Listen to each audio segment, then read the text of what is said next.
So the topic today that Annie actually asked me to address was sort of the relationship between food science and nutrition as it affects the aging population. So it has relevance to me in two ways. First of all, I'm becoming older, and so what I'm going to talk about hopefully will help me as I get older. But the whole notion of food and nutrition, and I was telling Annie at the University of Guelph, the food science building was about 10 meters away from the nutrition science building. But although it was only 10 meters away, it should have been 100 kilometers away because we did very little research together when I first started. But as I stayed at the University of Guelph, we started to do more and more research, and hopefully we'll see greater collaboration between the two disciplines. And I'll talk a little bit today about some of the opportunities for food science, but how they impact on nutrition. And I think, you know, Dr. Koo and Dr. Miani talked a little bit about, or a whole lot about, the importance of nutrition. But nutrition is only good if the consumer actually consumes the product. And so the role of the food scientist really is, how do you manufacture or develop food products that are actually appealing to the population that you're going to address them to. So we'll talk a little bit about that. And like being at a PhD comprehensive, the disadvantage of being the last speaker is that the first two speakers have covered a lot of the good points. So I'll try to get through some of these points and not be too repetitive. And the other thing I'll tell you is that I set my own alarm for my speaker because I was so fearful of that bell. I heard that bell ring and I go, oh my God, I hope I don't get that bell ring. So I set my own alarm, so my alarm is a little bit more quieter than the bell. So this is the first slide, and this is an interesting slide for me because I think this really summarizes where we've come in food science around the whole area of nutraceuticals and functional foods, which is a very, very topical area. And Dr. Ye talked to me, you know, before I came, he said, you know, in Taiwan we spend a lot of money on functional foods and nutraceuticals. And I think that's very true in many other jurisdictions around the world. In Canada, we also do that. You know, the United States, Europe also does that. But if you think about this slide, it's interesting because this is kind of the Oriental Indian philosophy around food. Because Indian and Asian philosophy around food is that we eat food not only for nutrition, but to maintain our health status. And so foods really were medicines, because I even remember my grandmother and my mother telling me that I must eat dried mushrooms, right? And the shiitake mushrooms or the oyster mushrooms in Oriental culture. They didn't know what the mechanism was of how it maintained health. They knew it was healthy for me, right? So they said, eat mushrooms a lot. But if you think about nutraceuticals, we're really taking foods and extracting out the bioactives. So in fact, you know, when we talk about food as medicine and medicine as food, that really is functional foods and nutraceuticals. So it is an old tradition. It's not something that's really new. We just happen to give it some names that I think people go, oh, it's a new discipline. But no, it's been with us for thousands of years. So what we'll do is, I'll go through some trends, and Dr. Koo and Dr. Maidan have already talked about that. Aging, I think the important part that Dr. Koo talked about was, where does aging start? And it really starts at birth. And so if I was to say, what's a strategy now to look at foods for an aging population, I would say we need to start to look at infant nutrition and maternal nutrition. as well as looking at what do we do for an aged population. So this is the whole thing of where does aging start? It starts when we're born. It probably starts at conception. And then we need to look at maternal health as well as infant nutrition. And then, you know, we talk about the disorders, and I won't spend a lot of time because there was a lot of talk about what are the disorders that one faces as we age. Well, you know, you don't even have to age to get these disorders, right? Because many of us are already suffering from these disorders way before they've defined what an aging population is. And in North America, they usually talk about 65, right? Well, the new aging is probably 55, and we'll probably, as we do more research, it'll be younger and younger as we talk about an aging population. And then we talked about, you know, a little bit about, you know, nutraceuticals, functional foods, and these things called superfoods. But superfoods, I think, you know, you have to put them in a context of they should be part of a diet. And we're talking now about diets rather than isolating single foods as a means to actually address chronic diseases. And then food industry and some strategies, and I'll talk a little bit about the future of where I think we should be going. So, of course, we've seen this slide again, you know, in many presentations where the aging population is actually, you know, increasing while the people who are younger are decreasing. And so it's interesting to see where that crossover point is. And that crossover point is pretty soon, right? And so this is something that we should have seen a long time ago. You know, we have the statistics, but yet now we've only kind of realized that we should be doing something about it. So this is, you know, the problem with a lot of research, that, you know, we don't realize what we should be doing until it's too late. And this is the thing about, you know, aging population, and I'll quickly skip over the slide because we've seen many, many slides about how we're getting a larger proportion of the aged population. Now, this is an interesting slide, and this is from last year from CNBC. And for Taiwan, you know, you think about the aging population, and we heard the minister talk about the aging population and how large it will be. The important part is not only does it have a healthcare implication and the cost of rising healthcare, but the economic implication, right, of people being in the workforce. And as we get older, of course, productivity goes down. And so if you talk about how do you increase your GDP, right, you have to think about, gee, if productivity is going down, how do you increase your GDP? So it does have many, many implications other than healthcare costs. And so I said, you know, when does aging start? Well, you know, I said late teens, but, you know, in this slide, but really, I think it really starts at conception. And so when you talk about, you know, good nutrition, well, we should talk about good nutrition right from the get-go, right? That good nutrition really should start with our children, right? And so if you talk about, you know, infant nutrition and the gains we've made in infant nutrition, right?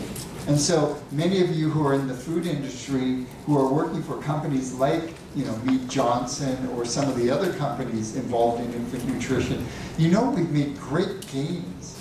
In the absence of, you know, breastfeeding, we've actually developed, you know, formulations that actually are better than breast milk, right?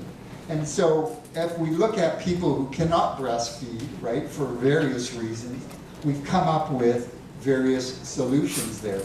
And the whole interest now is how do we get nutrient-dense kind of foods, low calories, of course. You know, we're always worried about diabetes and cardiovascular disease, but how do we also build high nutrition? But most importantly, how do we do this in a manner that is acceptable to the consumer? And this includes babies, right?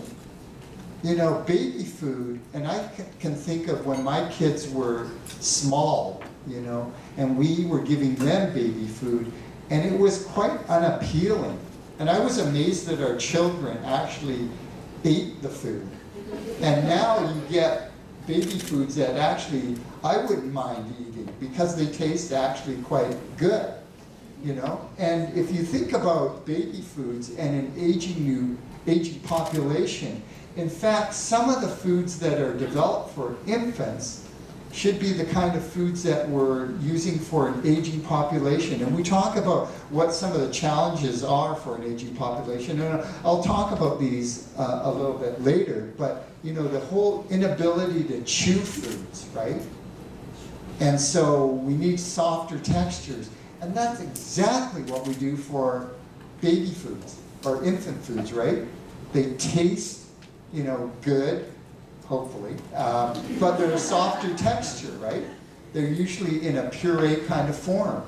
Now, for an aging population, we probably need more structure because as we grow, we enjoy food for many reasons, and one of them is for the sensory appeal of foods. So again, you know, there's lots to be learned from infant nutrition.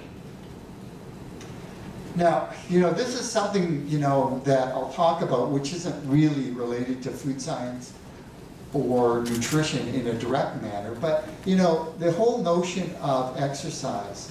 And so, you know, the whole thing about why are we seeing increases in obesity and type 2 diabetes, given the fact that we have all this information that we have at our fingertips through the internet, right? So there's all this information, yet we're seeing increased, you know, proportions of type 2 diabetes and cardiovascular disease.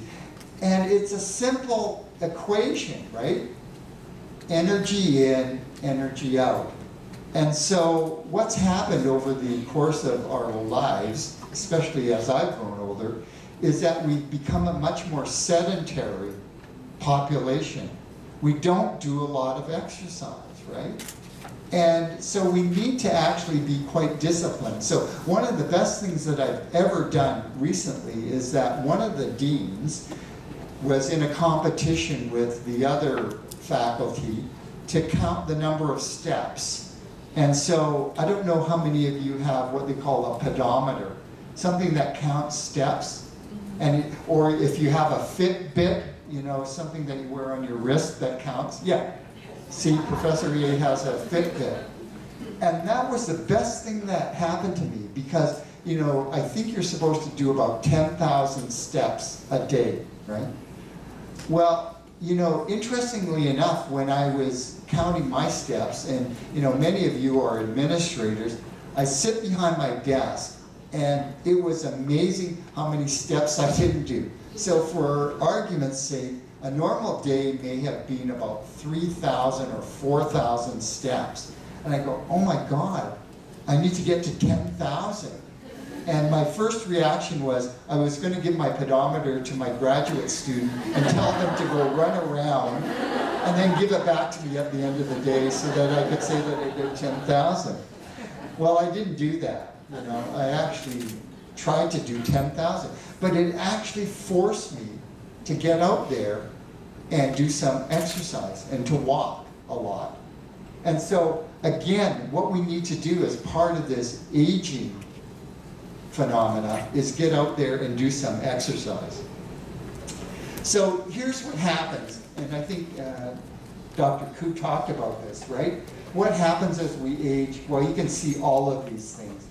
But the big thing with regards to food and nutrition is really, we see this whole thing around loss of the inability to chew, loss of sensory aspects, and she talked about, you know, the loss of olfactory things. And I can think of, you know, even my father, as he got older, he wanted things that were spicier. And I don't think, right, actually he lost sense of taste, but it was actually the sense of smell. And you know how things that are spicy give off odor. And I don't think he was able to detect that anymore. And so he became kind of olfactory immune. And then you see all these other afflictions. So aging actually has a lot of negative things that prevent us from actually eating more. And so why does poor food intake occur? Well, again, you see all of these things. And cognitive impairment is a big thing, right? So people actually forget. If you think about people who are suffering from, dementia, the big thing is their loss of memory, right? So the big thing that they worry about with people who have dementia is they forget to do things. For argument's sake, one of the big things is that they forget to turn off the stove, and it creates fires and all these hazards. Well, I really think they forget to eat, right? And so again, you forget to eat, you become malnourished, and then you get all these other afflictions. So it's a really, really damaging effect. And so I won't go over this because we've talked a lot about this, and this is the need for increased nutrition and nutrient density. And so again, I think of my mother, and I'll use my mother in this case. When she got older and she lived by herself, her idea of a meal was having what was equivalent to kanji, so in Japanese it's okayu, and she would have okayu and some vegetables, pickled vegetables, and that was her lunch and dinner. And I go, Mom, you need to have protein, right?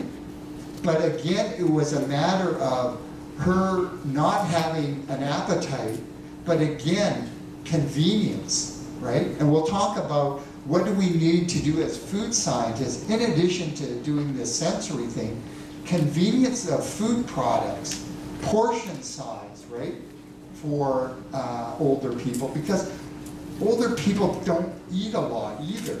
And so if they see a large meal, I think that becomes a negative aspect to them, right? Because they were brought up in an age, I think, where wasting food was not something that you would do, right? And to see all this food and not to eat it, I think to them becomes a real negative aspect. So osteoporosis, again, this is probably much more prevalent for women than for men.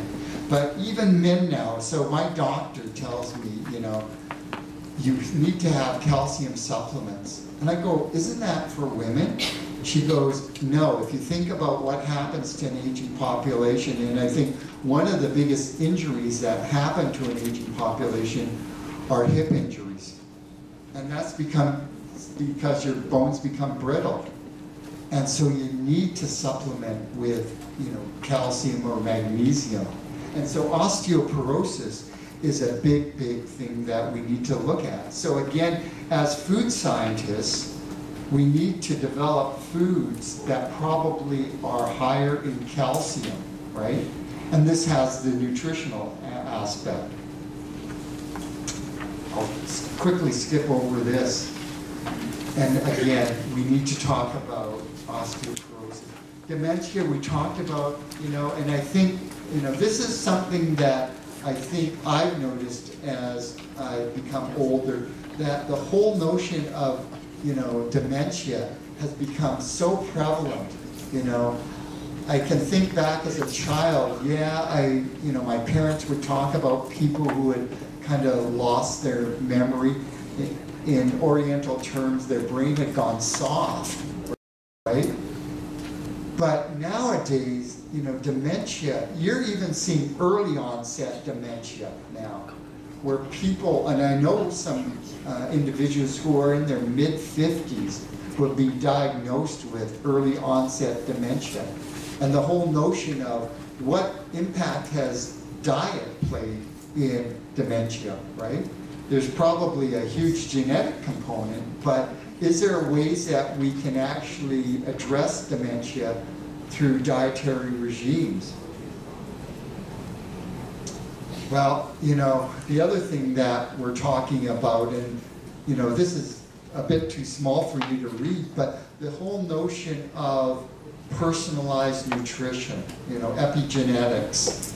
and the whole thing of how does environment and our genes interact to afflict some of these chronic diseases or other diseases. So this whole notion, and I'll talk a little bit about this right at the end, about this whole notion of doing interdisciplinary research, and Dr. Koo talked about this right at the end when she said, you know, we really need to take a multidisciplinary approach to research. And I think, you know, as we look at some of these diseases and these phenomena of aging, we really need to look at how we do research differently. Well, here I don't think anyone is surprised by some of the conclusions that we're making with regards to, you know, how do we address some of these issues around aging. Well, diet intervention, you know, there's been a lot of work done, and I think in the last 10, 15 years, this whole notion of food, diet, and health has become much more persistent and relevant than even when I was a kid, you know. I think when we talked about food and diet and nutrition, it was really in the context of we eat food 3 times a day to feed our body, you know, body machinery. We didn't have an appreciation of the fact that we ate food for other reasons, one of them being health. And as I said at that first slide, the Orientals and Indian cultures, I think, had got this right way before sort of the Western cultures had actually realized this whole area between food, diet, and health. So we talk about these superfoods, right? And so, you know, you talk about things like blueberries, you know, in Canada, you know, we're fortunate enough to have a lot of blueberries. And blueberries are one of these superfoods that they go, oh, we have to have a lot of blueberries because they have a lot of antioxidants in them. And Dr. Koo talked about inflammation as being one of the things that one notices as we age, and how inflammation affects various chronic diseases. Well, you know, I think we've identified that there are other foods that actually have a high antioxidant content, but I would argue that we just can't eat blueberries, you know, 3 times or 4 times a day as our sole source of food. It has to be part of a diet. And so, you know, again, we identified other foods that are what, quote unquote, superfoods. And then this whole notion of bioactives in foods. And so again, you know, Dr. Ye has said, wow, you know, Taiwan spends a lot of money on nutraceuticals and functional foods. And it's all in the, I get, effort to try to relate what's in that food with how does it really work. And so, you know, we've seen a lot of research on, you know, polyphenols. You know, we talked about the red wine, the French paradox of having red wine, right, is part of your diet, because red wines, of course, have a lot of polyphenols that have antioxidants. And we talked about fruits and vegetables having various compounds that are affiliated with health promotion. Well, diet, you know, we've talked about diets and affecting our health status. Again, this is an important thing to remember, that it really should be a diet rather than a single food or a number of single foods. This is an example of this whole focus, and the next few slides are about this cherry, this Acerola cherry. And you know, when I was a kid, you know, they said to eat broccoli because broccoli had a lot of vitamin C. Wow, I looked at this product, you know, this Acerola cherry. Now in Canada we have a number of cherries varieties, and we're starting to grow this variety. And this variety of cherries has a phenomenal content of various antioxidants and health promoting compounds. So if you look at, you know, vitamin C, it's phenomenal.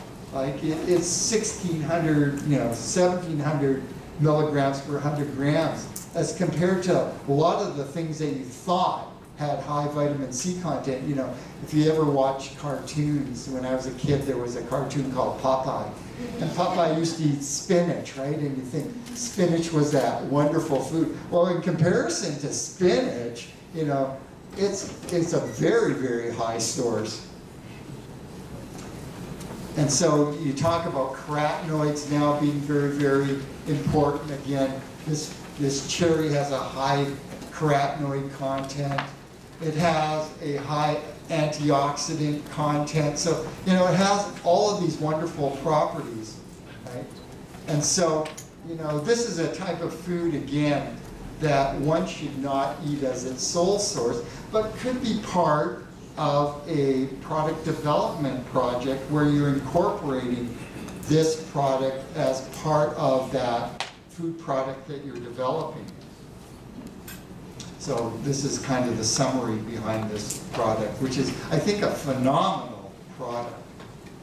So Dr. Koo talked about the Mediterranean diet. So, you know, there's been a lot of talk about the Mediterranean diet, and in fact, a colleague of mine at the University of Toronto, Dr. David Jenkins, who some of you may recognize. So David Jenkins' claim to fame was not only the Mediterranean diet promotion, but he was kind of the father of the glycemic index.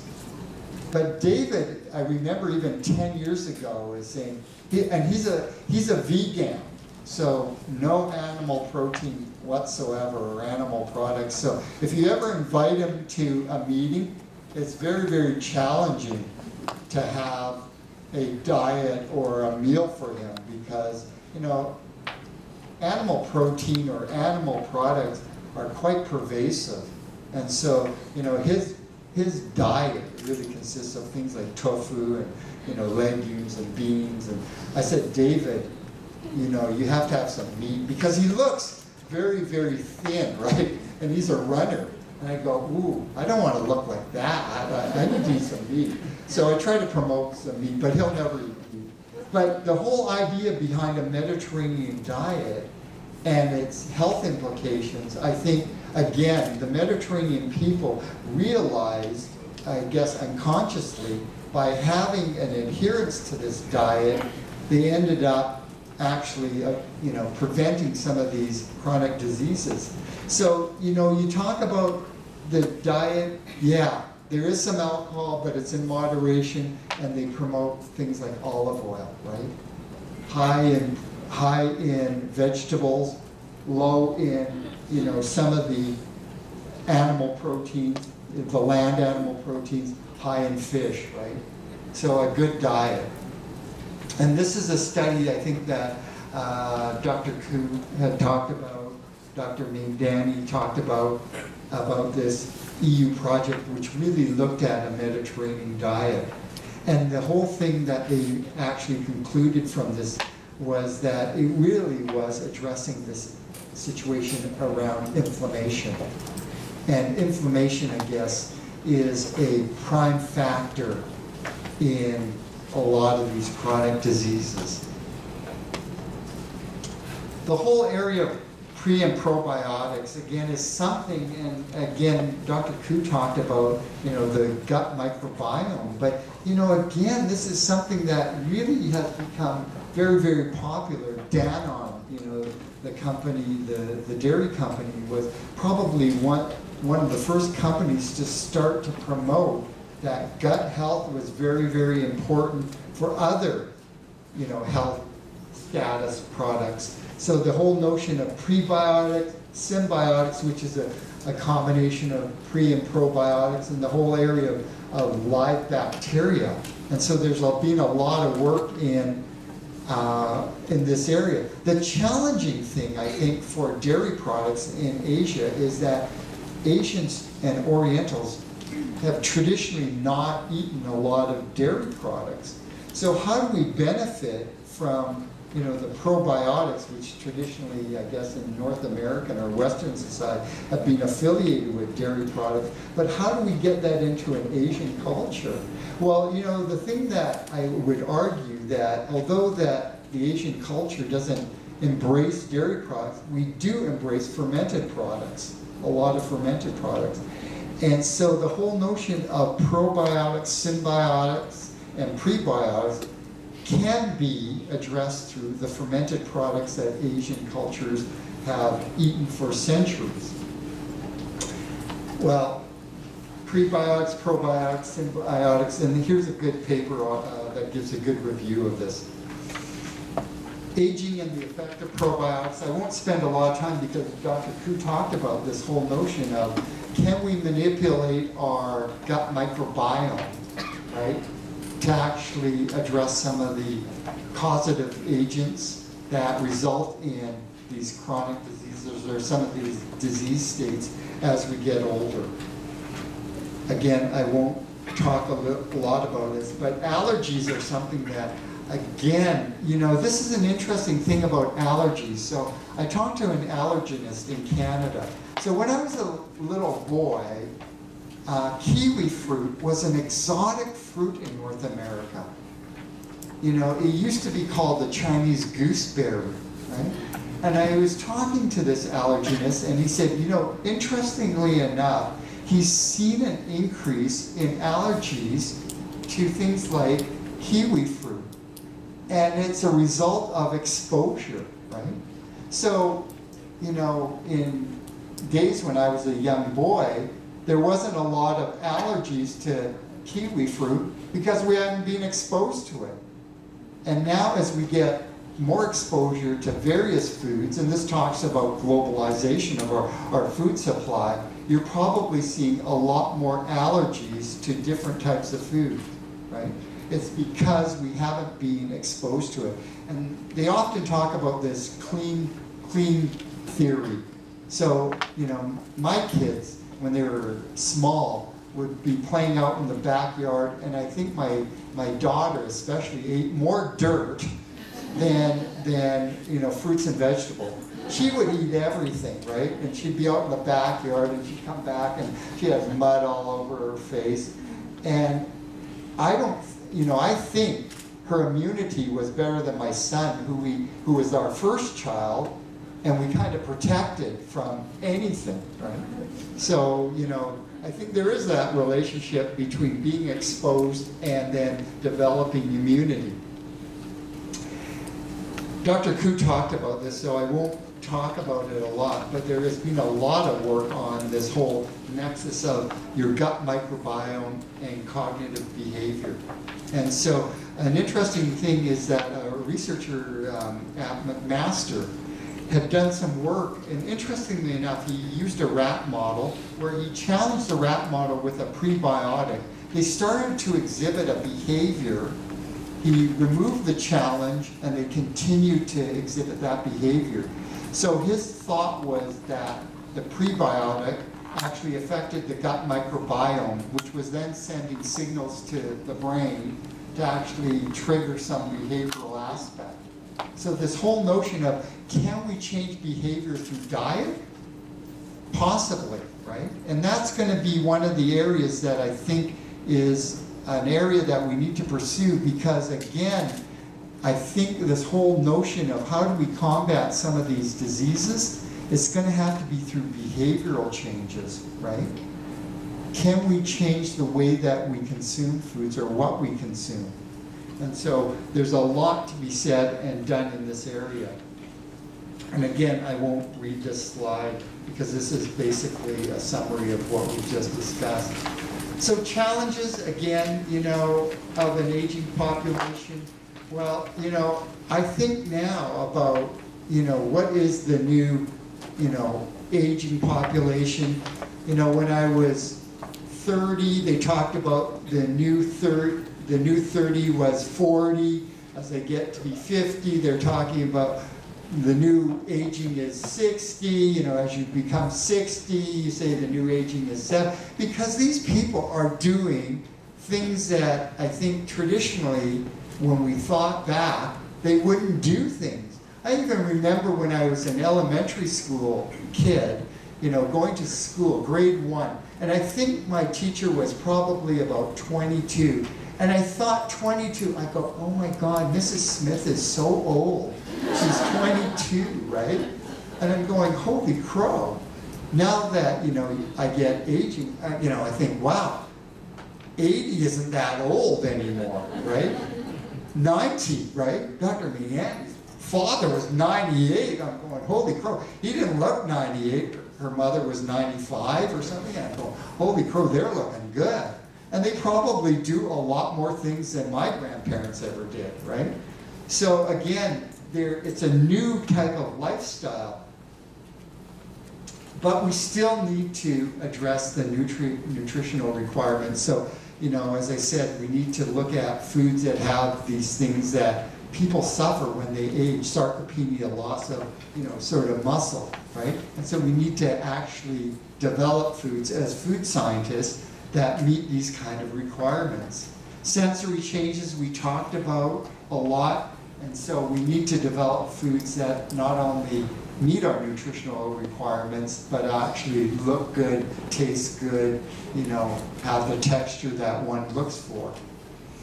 Well, here's the challenges, and again, I'm not going to talk about a lot of these, but one thing that I haven't talked about is, you know, can they actually determine what kind of foods if they go to the supermarket? So a lot of people who are in their 80s and 90s are still living on their own. And they're still having a very active lifestyle. So they go to the market, but I know myself that my eyesight is getting horrible, right, as I become older. And so we need to consider things like packaging and the size of the font, right, so that they can actually read what they're actually buying, right? Otherwise, you know, it's kind of a trial and error process as they go to the supermarket. So things like that, I think, as food scientists, we have to be aware of as we develop not only the product, but the packaging material. And we've talked a little bit about, you know, flavor enhancement, taste enhancement, you know, portion size. You know, we need to actually stimulate some of our olfactory and sensory senses as we lose them. And how do we do that? So if we're losing our olfactory sense, then, you know, do we have to develop products that are much more odoriferous than, you know, products that we would target for our children or for our teenagers or for middle-aged people? Well, the other thing is that, you know, trying to develop variety of foods, right, that have nutritional requirements. So, you know, the thing with, I think, older generation is that they get stuck into habits and they eat certain foods and they don't deviate from those foods very much. So how can we use those foods, right, that they've eaten for, you know, a large portion of their lives, and can we actually build in some more nutrition into those foods, and so they meet their nutritional requirements, yet consuming what they would consider comfort foods. So that's a challenge for food scientists. And then, of course, you know, I think, you know, part of this thing is about educating. And we had a discussion this morning about the word education. And it's a term that's very interesting because, you know, educating gives me the notion, as I stand up here and I tell you things, and it's really a top-down process, right?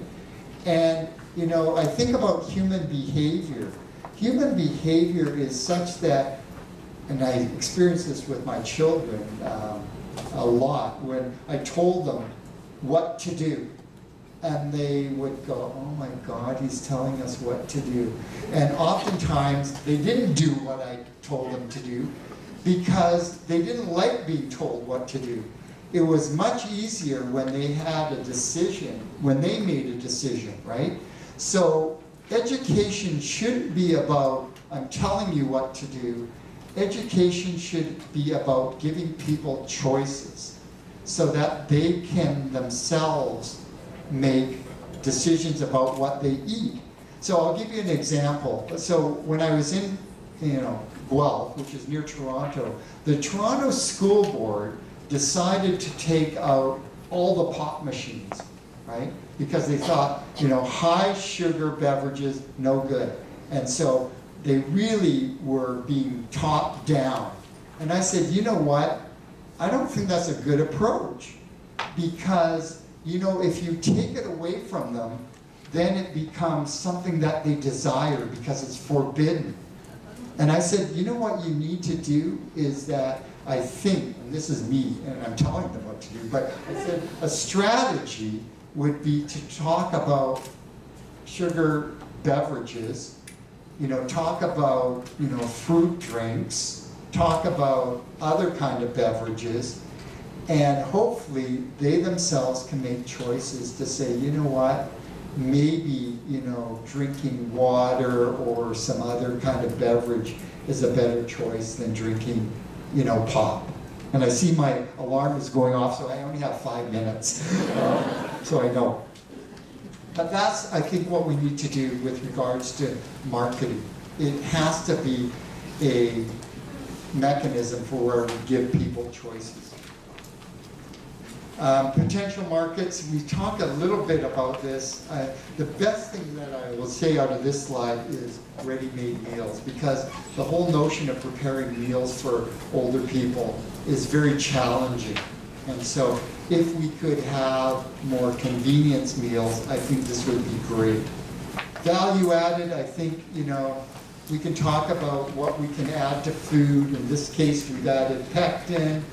We've talked about, you know, from a food perspective, can we take waste items and convert them and find out that we have some value added? This is basically from olive oil seeds that we can find some bio. But again, we need to incorporate this into food products. This is the big thing with industry-government partnerships, and I think, you know, we're seeing this in Canada, and I think it's probably happening here in Taiwan. This is an example from Singapore, where Nestle is getting involved in working with the government to address some of these food, nutrition, and health issues. Trending, well, sensory attributes, you know, we're seeing this food, diet, nutrition, and health thing. The merging of food science and nutrition, I think we're seeing more and more of it, but we can do a lot more in that area. And what do we do in the future? Well, I think it's really where we get different disciplines coming together. And I'll quickly close by talking about nanotechnology.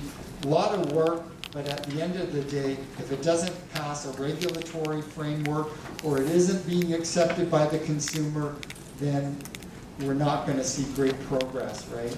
And so this is, the nanotechnology debate is similar to the GM, genetically modified debates. You know, people are worried about, you know, the safety of these products. Nutrigenomics, personalized nutrition, I think is something that we're probably going to see more and more of, because I think the one diet fits all is probably too naive, and that we do, as individuals, have individual dietary needs. 3D printing, Dr. Koo talked about this. This is an interesting thing. She was telling me that in her hometown, the Barnes & Noble, which is a bookstore, has a 3D printer. And I think she paid $20? $25 to 3D print a donut. And so wouldn't that be wonderful if you were able to print a donut that matched your nutritional requirements, so you can have both a forbidden food that is nutritionally sound. And so this is the whole idea of 3D printing now. Can you actually print foods that actually meet your nutritional requirements? So the final summary, and I won't read these, but you know, basically there's a lot of opportunity for food and nutrition to work together, because at the end of the day, as I said, we need to have nutrients that will hopefully prevent some of these chronic diseases in the future, and if you're at that age, helps address or alleviate some of these. But we really need to talk about how do we develop those foods which are acceptable to consumers. So as I said, I won't read through this slide. So Thank you very much to all the people here. Thank you to the organizers again. Thank you to some of my collaborators. And thank you again for spending time with us this afternoon.